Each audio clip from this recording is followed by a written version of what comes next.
जंगल जाता और दिन भर लकड़ियां काटता। शाम को वह उन लकड़ियों को घर लाता और बड़े ध्यान से उनसे लकड़ी की मूर्तियां बनाता। राइस्टार के हाथों में जादू जैसा हुनर था।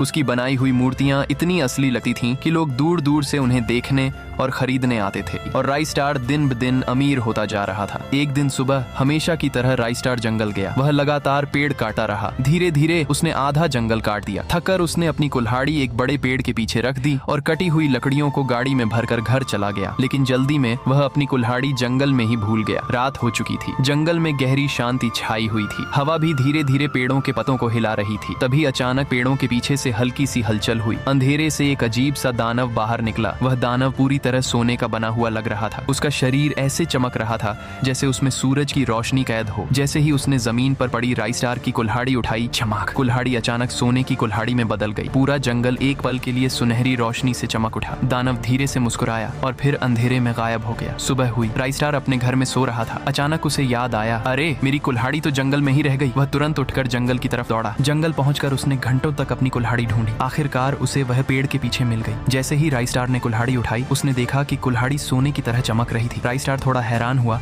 लेकिन उसने ज्यादा ध्यान नहीं दिया। उसने सोचा शायद धूप की वजह से चमक रही हो। फिर उसने कुल्हाड़ी उठाई और एक पेड़ पर जोर से वार किया। अचानक वह पेड़ चमकने लगा और कुछ ही पलों में पूरा पेड़ सोने का पेड़ बन गया। अरे ये तो जादुई कुल्हाड़ी है, उसने खुशी से कहा। लालच में आकर राइस्टार एक के बाद एक पेड़ काटने लगा और हर पेड़ सोने के पेड़ में बदलता गया। थोड़ी ही देर में पूरा जंगल सोने से चमक रहा था। राइस्टार बहुत खुश था। उसे लग रहा था कि अब वह दुनिया का सबसे अमीर आदमी बन जाएगा। लेकिन राइस्टार को यह नहीं पता था, वह एक श्रापित कुल्हाड़ी थी। उस शाम राइस्टार के घर के बाहर हजारों लोग खड़े थे, क्योंकि राइस्टार ने उन सुनहरी लकड़ियों से सोने की मूर्तियां बना दी थी। गांव के सबसे अमीर लोग आए और उन्हें उसकी मूर्तियां बहुत पसंद आई। सबने मूर्तियां खरीदी और अपने साथ घर ले गए। लोगों की खुशी का ठिकाना नहीं था। लेकिन उस रात जब सब लोग सो रहे थे, तभी गांव की जमीन पर एक अजीब सी सुनहरी चमक दिखाई देने लगी। घरों में रखी हुई मूर्तियां अचानक जिंदा हो गईं। पहले उन्होंने अपने मालिकों को मारा और फिर धीरे धीरे पूरे गांव के लोगों को। राइस्टार सो रहा था, तभी एक आदमी भागता हुआ उसके घर पहुंचा। राइस्टार, राइस्टार, जल्दी उठो, तुम्हारी मूर्तियां जिंदा हो गई हैं और पूरे गांव को मार रही हैं। राइस्टार अचानक उठा और बाहर निकला। तभी उसने देखा कि उसकी सोने की मूर्तियां लोगों को मार रही थीं। उसकी आंखें खुली की खुली रह गईं, लेकिन तभी उसे ऐसा लगा जैसे कोई उसके पीछे खड़ा हो। उसने पीछे देखा, वही सोने का दानव वहां खड़ा था। राइस्टार ने धीरे से कहा, तुम यह सब क्यों कर रहे हो? सोने का दानव हंसा और बोला, मैं भी इसी जंगल का एक पेड़ था जिसका सपना था कि एक दिन बड़ा बनूं, लेकिन एक दिन तुम आए और तुमने मुझे काट दिया। राइस्टार उसकी बात सुनकर हैरान रह गया। उसने माफी भी मांगी, लेकिन उस दानव ने उसे माफ नहीं किया। उसने राइस्टार को एक पेड़ में बदल दिया और अब राइस्टार की आत्मा उस पेड़ में बंद है। अगर राइस्टार को बचाना